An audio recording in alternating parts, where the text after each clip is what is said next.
Creating a Slack account is quick and easy, and I'll show you how to do it in just a couple of minutes. First, open your browser and head to the Slack website.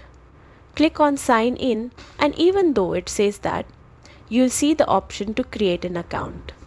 Select it and you're ready to start. You can sign up using your work email, which is great if you're joining a company workspace, or choose the faster route by using your Google or Apple account for a one-click setup.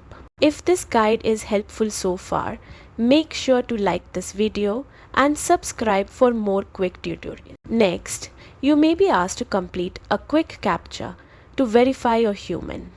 Once done, Slack will send a one-time password, OTP, to your email.